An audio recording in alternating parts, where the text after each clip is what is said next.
Assalamualaikum warahmatullahi wabarakatuh. Salam sejahtera bagi kita semuanya. Teman-teman mahasiswa yang menempuh mata kuliah Leadership 1. Kali ini saya akan menjelaskan tentang aplikasi sumber-sumber kekuatan kepemimpinan, di mana sumber-sumber kekuatan kepemimpinan ini sangat penting dibutuhkan oleh seorang pemimpin untuk mempertahankan kekuasaannya dan untuk menjalankan otoritasnya. Baik, kita masuk ke slide 2. Kita melihat bahwa kekuatan kepemimpinan itu menurut Helm and Chapman tahun 1991 menyatakan ada 3 sumber. Yang pertama adalah kekuatan kepribadian. Kekuatan kepribadian ini dibagi menjadi 2. Bahwasanya kepribadian itu lemah dan kepribadian itu kuat. Apabila kepribadian lemah itu dapat kita tingkatkan dengan pelatihan-pelatihan kepribadian, pelatihan mental, dan pelatihan-pelatihan yang mengarah kepada kekuatan kepribadian. Bagaimana kita ketahui bahwa bagaimana cara untuk meningkatkan kepribadian kita, yaitu bagaimana kita mampu untuk menghadapi masalah secara bijak, secara profesional, dan tidak terbawa emosi. Begitu juga sebaliknya, apabila kekuatan kepribadian itu sudah kuat, bukan berarti kekuatan kepribadian itu selamanya kuat. Kita harus mempertahankan kekuatan kepribadian itu di dalam nilai yang ideal. Karena apabila kita tidak mempertahankan, maka kekuatan kepribadian itu pun juga dapat melemah. Sehingga bisa kita tarik benang merah di dalam kekuatan kepribadian ini, yaitu kekuatan kepribadian ini bisa fluktuatif, bisa naik turun, kadang kala kuat, kadang kala lemah. Ditinjau dari apa? Ditinjau dari faktor-faktor yang mempengaruhinya. Salah satunya adalah situasi, kondisi, emosi. Nah, ini yang perlu kita pahami bersama. Berikutnya kekuatan kepemimpinan, yaitu kekuatan peran. Peran di sini akan kita bahas di slide selanjutnya, yaitu ada kepribadian. Ya, kepribadian itu sendiri dibagi menjadi 2. Ya, dibagi menjadi 2. Sebelum kita masuk ke kekuatan peran, kita masuk dulu ke kekuatan kepribadian. Ya. Kita perdalam dahulu. Dibagi menjadi 2, yaitu sifat dan karakter. Kepribadian itu dibagi menjadi 2, sekali lagi, yaitu sifat dan karakter. Keduanya bisa berubah. Sehingga mustahil apabila ada orang yang mengatakan, saya tidak mungkin bisa berubah, karena ya beginilah saya, sudah sifatnya, sudah karakternya, maka itu kurang tepat. Sifat itu dibagi menjadi 2. Ada sifat itu bukan dibagi, dipengaruhi 2, yaitu dipengaruhi oleh individu itu sendiri dan juga dipengaruhi oleh empati. Individu itu dipengaruhi oleh pendidikan mulai dari dini.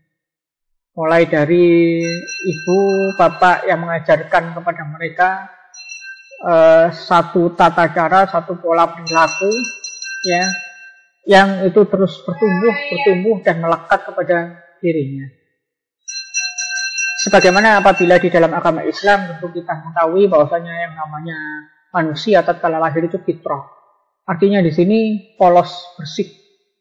Tinggal bagaimana orang tuanya mewarnainya. Sehingga inilah yang membentuk suatu pola tertentu yang melekat kepada diri individu. Yang berikutnya adalah empati. Empati ini tidak muncul dari lahir. Karena seorang bayi itu masih belum memiliki empati. Simpati saja masih belum memiliki, apalagi empati. Nah, empati ini adalah sesuatu yang dilatih terus-menerus. Ya, karena kita melihat adanya sesuatu yang merangsang hati kita. Ya, yang dapat merespon diri kita. Rasa belas, rasa asih. Ya, belas kasihan terhadap sesuatu. Sehingga menimbulkan simpati. Simpati ini sudah menjadi suatu titik momen tersendiri untuk menumbuhkan kepedulian. Nah, kepedulian apabila diwujudkan, nah ini akan menjadi sebuah empati yang sempurna. Dan ini yang menjadikan manusia itu manfaat. Apabila seorang pemimpin, maka pemimpin yang berempati itu adalah pemimpin yang betul-betul memberikan manfaat. Manfaat kepada sesamanya, sesama pimpinannya, manfaat kepada atasannya, dan manfaat kepada anak buahnya. Peduli dia terhadap anak buahnya, peduli dia terhadap atasannya, dan peduli dia terhadap sesama temannya. Maka ini memberikan sebuah warna tersendiri dalam kepemimpinan. Berikutnya adalah karakter. Karakter adalah perilaku seseorang yang relatif permanen. Akan tetapi kata permanen di sini bukan berarti tidak bisa berubah. Namun di sini lebih diarahkan kepada kata stabil. Ketika berinteraksi dengan lingkungan, artinya di sini ada faktor lingkungan. Lingkungan itu kita ketahui ada lingkungan sosial dan lingkungan alamiah. Nah, ada lingkungan sesama manusia, ada lingkungan dia dengan alam semesta di lingkungannya, seperti hewan, tumbuhan, lalu kemudian ekosistem dan lain sebagainya. Ketika berinteraksi dengan lingkungan ini dilandasi dengan pengetahuan moral. Nah, ini disampaikan oleh Naftalia tahun 2006. Jadi ada 3 variabel di sini, yaitu individu, lingkungan, dan moral. 3 variabel ini oleh Naftalia dinyatakan saling terkait. Sehingga di sini karakter itu dibentuk oleh lingkungan dan moral. Kita ketahui lingkungan sudah kita bahas, kemudian moral. Apabila kita belajar di mata kuliah etika bisnis, ya, moral itu didasarkan atas etika. Etika individu, di mana dia dinilai oleh kalangan sosial. Yang mana penilaian ini menjadikan dia bisa membuat cipta rasa dan karsa kepada dirinya. Sehingga di sini tertanam nilai-nilai. Maka disinilah yang disebut dengan moral. Sifat itu bisa dibentuk. Karena sifat itu muncul kepada diri. Ya, sifat itu ada di dalam diri, inner. Ya. Maka kita bisa membentuknya.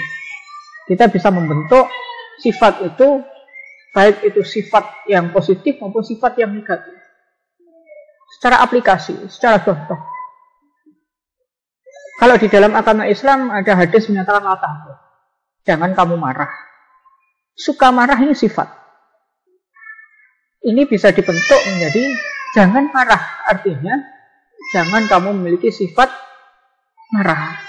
Kalau memang sifat itu tidak bisa dibentuk atau diubah bentuknya, maka Nabi tidak akan mengatakan jangan marah, karena memang orang ini sifatnya pemarah. Bagaimana cara membentuknya? Yaitu dengan menanamkan kepada dirinya keyakinan saya bisa ubah. Kemudian yang kedua dengan sering latihan. Dan yang ketiga adalah dengan introspeksi diri. Berikutnya adalah karakter. Karakter ini bisa diubah karena dia berinteraksi dengan lingkungan dan berinteraksi dengan moral, ya, sesama manusia dan juga dinilai oleh manusia. Maka tatkala lingkungan ini berubah, karakternya juga bisa berubah. Contoh karakter dia adalah karakter yang lembut. Karena memang hidup di daerah pesantren, suatu ketika dia bekerja di daerah yang pasar, ya, mungkin nelayan atau pantai, yang mana di situ banyak berinteraksi oleh orang-orang yang di sekitarnya, maka dari karakter yang lembut ini berubah menjadi karakter yang lain. Nah, dia dari karakter yang lembut bisa saja karena hubungan pedagang, bisa saja dia karakternya berubah menjadi karakter yang dapat mampu menjual, ya, menjual apa yang dia dimiliki, ya, sehingga dia menjadi karakter businessman. Nah, akhirnya karakter ini bisa juga bercampur, ya. Dari kelembutan kepada karakter yang bisa menjual, akhirnya tumbuh menjadi orang yang unik. Nah, dia lembut, tetapi dia juga businessman. Ya. Sebaliknya, apabila dia karakternya kasar, gitu ya, mungkin di kalangan yang kurang baik lingkungannya, kemudian dia masuk kepada pesantren, yang tadinya kasar bisa dilembutkan. Tinggal bagaimana tatkala businessman ini bagaimana untuk muncul, ya tinggal kita membuat suatu lingkungan di pesantren itu adalah lingkungan yang juga mengajarkan kepada para santrinya bisnis. Sehingga lingkungan itu juga bisa dicetak, sehingga lingkungan itu juga bisa dibuat untuk mengubah karakteristik ini. Lalu kemudian yang berikutnya adalah moral. Moral ini juga bisa berubah. Sebagaimana dalam etika bisnis. Bisnis itu mengalami fluiditas, pergerakan, perubahan. Ini bisa berubah antara satu masa ke masa yang lain.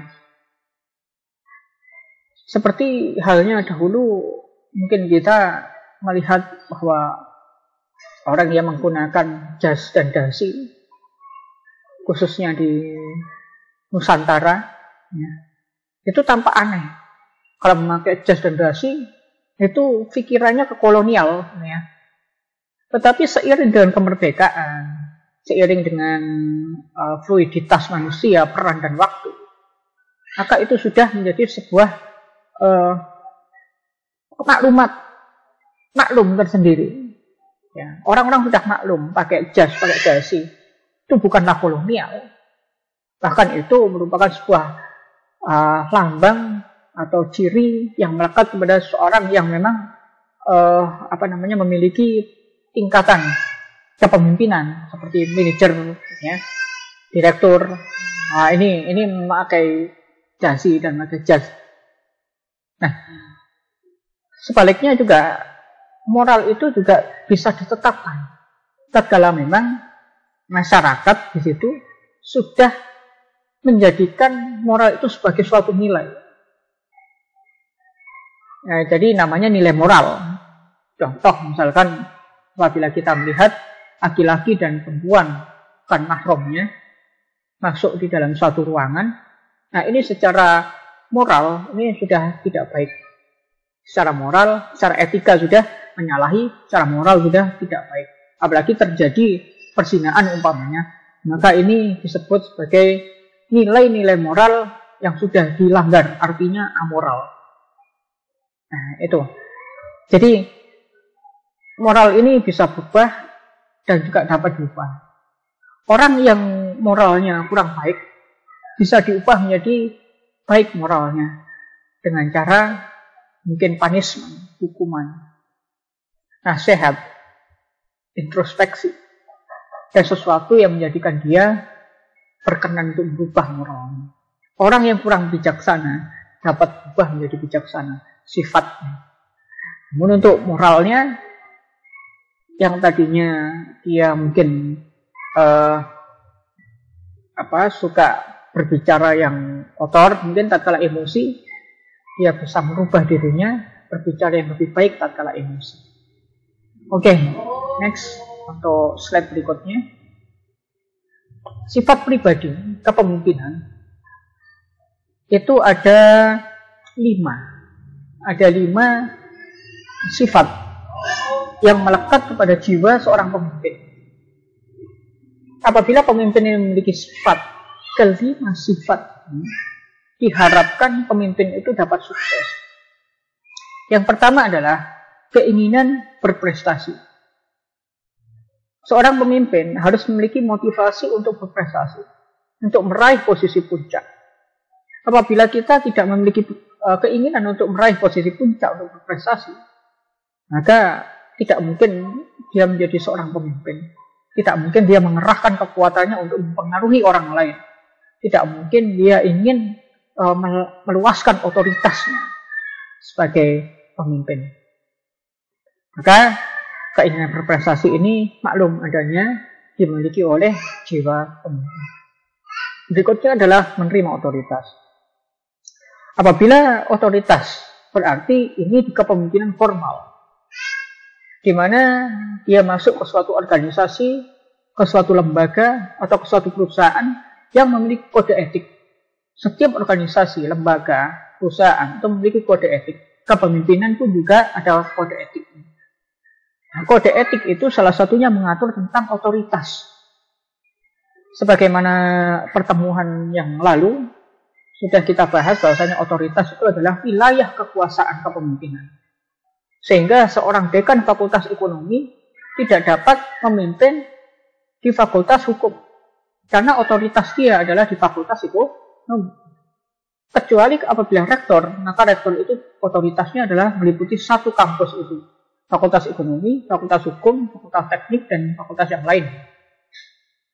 Maka otoritas ini juga bisa dibagi menjadi 3. Yang pertama adalah otoritas kedudukan.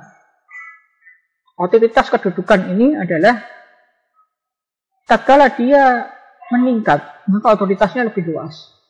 Ketua jurusan berbeda otoritas dengan dekan. Dekan berbeda otoritasnya dengan rektor. Itu pula di perusahaan.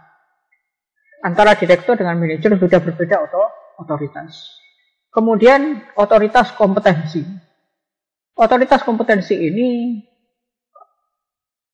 kepemimpinan itu otoritasnya dilihat, ditinjau berdasarkan kompetensi. Apabila saudara memiliki kompetensi desain grafis, maka saudara otoritasnya adalah di bidang desain grafis. Saudara otoritasnya bukan di bidang kesehatan. Seperti saat ini, tatkala wabah COVID-19 telah menjangkit hampir seluruh dunia, ya. Hampir seluruh negara terkena wabah ini. Maka yang berhak untuk mengucapkan atau meneliti, bahkan memutuskan suatu kebijakan sebetulnya adalah dari ranah kesehatan. Kalau toh ada pemimpin negara atau kepala negara yang memutuskan, itu otoritas dia sebagai kepala negara adalah berkoordinasi, berdiskusi dengan para pakar kesehatan.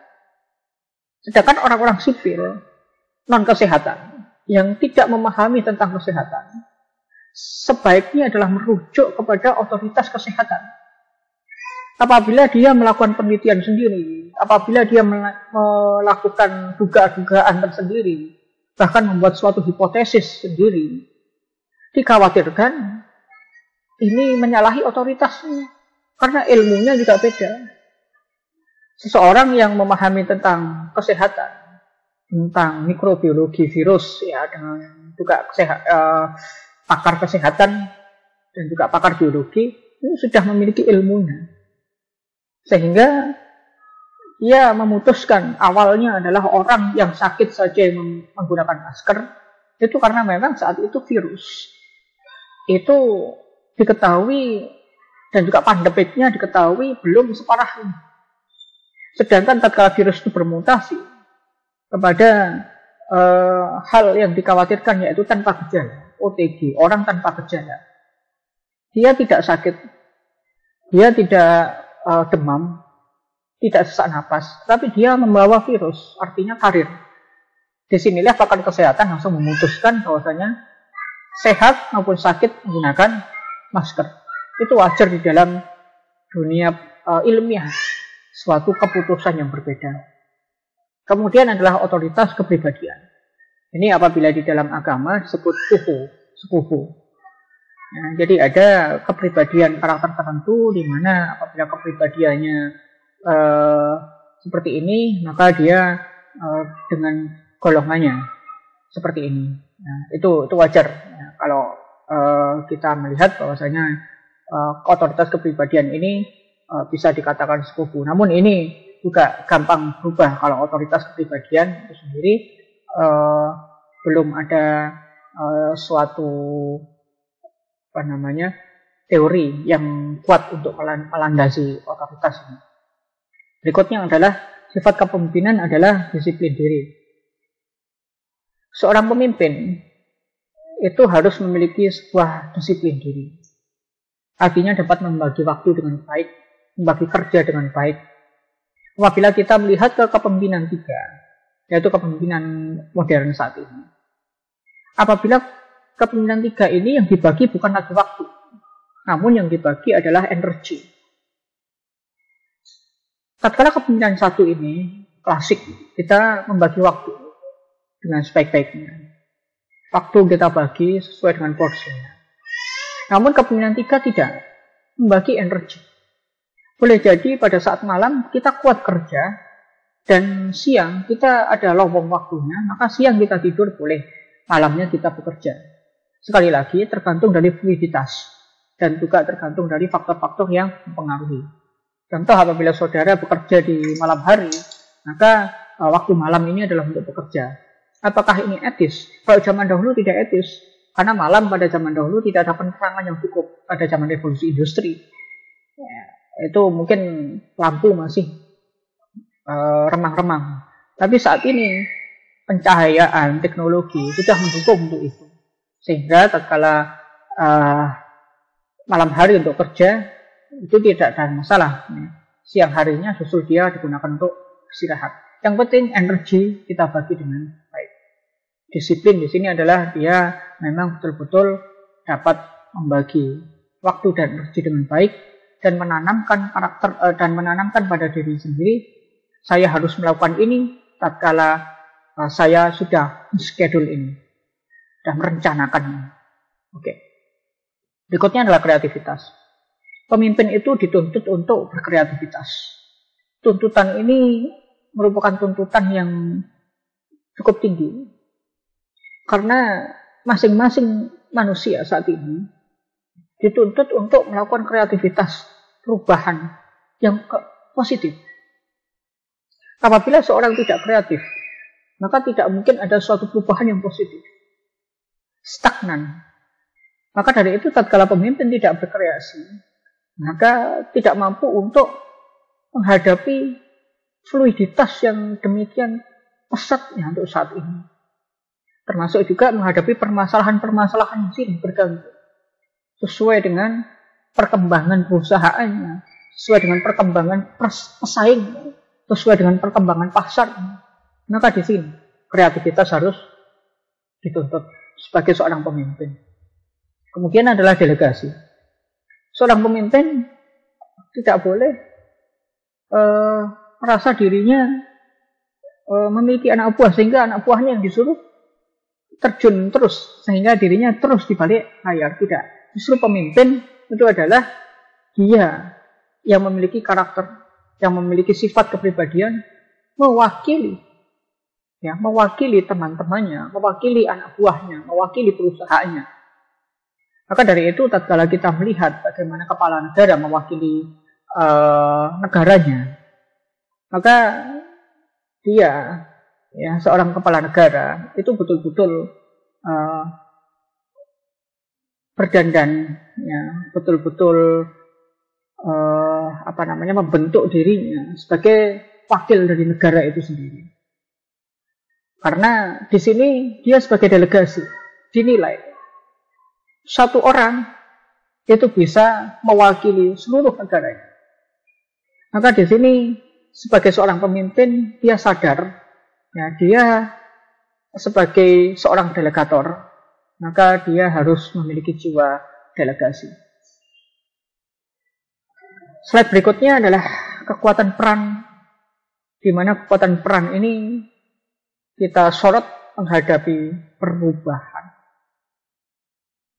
Sudah saya sampaikan sekelumit di awal, bahwasanya perubahan itu ada 3. Perubahan manusia, bersifat manusia yang berubah. Kedua adalah peran manusia itu yang berubah. Ketiga, waktu yang berubah. Jadi fluiditas apabila kita belajar ke kepemimpinan 3 nanti, ada 3 perubahan, ada 3 fluiditas, manusia, peran, dan waktu. Manusia itu terus berubah dari satu generasi ke generasi yang lain. Apa yang berubah dari manusia itu? Pemikirannya, budayanya, karakteristiknya, dan lain sebagainya. Termasuk juga yang tadi kita sebut adalah etika dan moral, hukum, dan sebagainya. Kemudian adalah peran. Seiring kehidupan dia, seiring dengan kehidupan saudara, tatkala bekerja, awal-awal masuk bekerja, saudara masih menjadi karyawan, masih menjadi staf. Perannya adalah peran staf. Tapi saudara harus siap tatkala saudara ditunjuk menjadi pemimpin di suatu lini perusahaan, atau bahkan saudara memiliki kekuatan di situ sehingga saudara dipercaya menjadi seorang manajer. Bahkan saudara bisa juga berperan menjadi direktur tatkala saudara mampu mendirikan perusahaan baru. Jadi kita tidak stagnan, kita bisa berubah peran kita, berubah pula situasi kita, berubah pula tanggung jawab kita. Situasi itu dapat merubah peran, tapi peran juga dapat merubah situasi. Timbal balik. Saudara tatkala menjadi pemimpin, saudara bisa merubah situasi. Dari situasi perusahaan yang kurang baik, saudara ubah menjadi suatu perusahaan yang stabil dan berkembang. Namun saudara juga bisa terbawa oleh situasi. Wabah contohnya. Wabah COVID-19 ini. Itu dapat membuat situasi yang tadinya berkembang menjadi surut. Maka dari ini kreativitas seorang pemimpin dipertaruhkan. Berikutnya adalah peran ini menuntut tanggung jawab. Saudara sebagai seorang pemimpin, ya, tanggung jawabnya justru lebih besar daripada tatkala sebagai seorang karyawan. Manajer ini tanggung jawabnya lebih besar daripada manajer di bawahnya. Begitu juga manajer utama, begitu juga direktur, dan seterusnya. Berikutnya adalah perubahan waktu. Waktu terus berubah, dan ini kita maklumi. Tatkala kita melihat waktu sekarang berbeda dengan waktu yang akan datang, berbeda dengan waktu yang lalu. Waktumu adalah saat ini. Masa lalu sudah hilang, dan masa depan itu sangat dekat. Sehingga tatkala saudara saat ini menjalani kehidupan sebagai seorang pemimpin, jangan saudara pernah menyesal saudara pada saat lalu ingin menjadi seorang pemimpin. Andaikan saya tidak ingin menjadi seorang pemimpin, saya tidak akan dirundung masalah seperti ini. Tidak. Sekarang saudara menjadi seorang pemimpin, masa lalu hanya sebagai evaluasi, bukan sebagai penyesalan. Masa depan adalah dekat. Saudara harus mempersiapkan. Jangan saudara terlena, masih lama. Coba saudara bayangkan. Kemarin hari Rabu, sekarang sudah Rabu-Rabu. Tidak terasa sudah 2 bulan hari Rabu. Dan tidak terasa saudara sudah menghabiskan 1 semester di dalam perkuliahan leadership 1 ini. Tidak terasa. Waktu itu terus berputar dan sangat cepat. Kemudian ada kekuatan pengetahuan. Kekuatan pengetahuan dibagi menjadi 3. Dan masing-masingnya dibagi lagi. Kekuatan pengetahuan yang pertama adalah derajat pengetahuan. Apabila kita melihat derajat pengetahuan, berarti kita melihat juga jenjang pendidikan. Ada pengetahuan dasar, di mana pengetahuan dasar ini dipelajari di pendidikan dasar. Ada pengetahuan menengah, pengembangan dari pengetahuan dasar. Ini kita pelajari di sekolah menengah pertama. Ada pengetahuan tinggi yang kita pelajari di kampus, di universitas. Pengetahuan tinggi ini sudah dalam bentuk terapan. Ya. Jadi ilmu terapan di masyarakat. Bagaimana kita bermanfaat bagi masyarakat dan seterusnya. Berikutnya adalah kekuatan pengetahuan itu dibagi. Dibagi lagi ke dalam sumber pengetahuan. Jadi tadi ada derajat pengetahuan, sekarang sumber pengetahuan. Sumber pengetahuan dibagi lagi menjadi dua, yaitu sumber formal atau pengetahuan formal. Yang berikutnya adalah sumber informal atau pengetahuan tidak formal. Sumber formal kita maklum, yaitu di pelatihan-pelatihan, di sekolah-sekolah, dan juga di rapat-rapat formal. Itu ada pengetahuan. Tetapi ada juga pengetahuan itu informal. Jauh dari kata ijazah, jauh dari kata sertifikat, jauh dari kata pendaftaran. Apa itu? Pengalaman. Maka tatkala saudara pergi wisata, saudara jangan menganggap wisata itu karena nganggur atau karena libur. Libur saya wisata menghilangkan stres. Ya. Kebanyakan wisata itu nganggur. Tidak. Justru tatkala saudara liburan, saudara wisata, saudara banyak ilmu pengetahuan yang saudara masuk ke dalamnya. Justru saudara banyak waktu untuk bepergian, untuk plesir. Itu bukan saudara nganggur, itu saudara belajar. Maka dari itu ada pepatah, dolinmu kurang adoh, petualanganmu kurang banyak. Sekali-kali saudara manjat gunung, di situ ada pengetahuan tentang alam, tentang ekosistem di gunung bagaimana. Bagaimana caranya mempertahankan diri, bagaimana caranya berinteraksi dengan alam, bagaimana caranya memanjat gunung tatkala berhadapan dengan tebing. Bahkan bagaimana caranya tatkala berhadapan dengan makhluk-makhluk yang kita tidak tampak dengannya. Latih keberanian diri, latih interaksi, menambah keimanan. Ini merupakan sebuah pengetahuan informal. Berikutnya adalah kekuatan pengetahuan ini dibagi juga ke dalam bentuk pengetahuan. Berarti tadi ada derajat pengetahuan, sumber pengetahuan, dan bentuk pengetahuan. Bentuk pengetahuan ada dua, yaitu bentuk teoritis. Nanti saudara belajar di kampus itu teori. Saya menerangkan ini teori. Tetapi ada bentuk aplikatif. Tatkala saudara menjalankan bisnis, tatkala saudara betul-betul menjalankan UMKM, tatkala saudara betul-betul memasarkan barang, itu namanya ilmu terapan atau ilmu aplikatif. Saudara membuat barang, mana barang ini kemudian dipasarkan, kemudian sudah laku barang ini dipasarkan, bagaimana cara mempertahankan barang ini agar tetap ada, dapat dipasok. Nah, lalu kemudian saudara memasoknya. Nah, ini namanya sudah ilmu aplikatif. Kalau ilmu teoritis, kita berpatokan pada idealistis, teori-teori. Tetapi tatkala ilmu aplikatif, kita berpatokan pada penelitian-penelitian, jurnal-jurnal, dan variabel-variabel yang mempengaruhinya. Serta pendalaman-pendalaman dari permasalahan fakta di lapangan. Baik, itu yang bisa saya sampaikan. Kurang lebihnya mohon maaf. Semoga ilmu ini bermanfaat. Walaupun mungkin agak panjang, ya, tetapi semoga bisa ditarik inti-intinya, sehingga kita bisa menarik manfaat yang ada di dalam tutorial atau kuliah online ini. Demikian dari saya, Arnanda Aji Saputra, mengakhiri. Alhamdulillahirrabbilalamin. Assalamualaikum warahmatullahi wabarakatuh.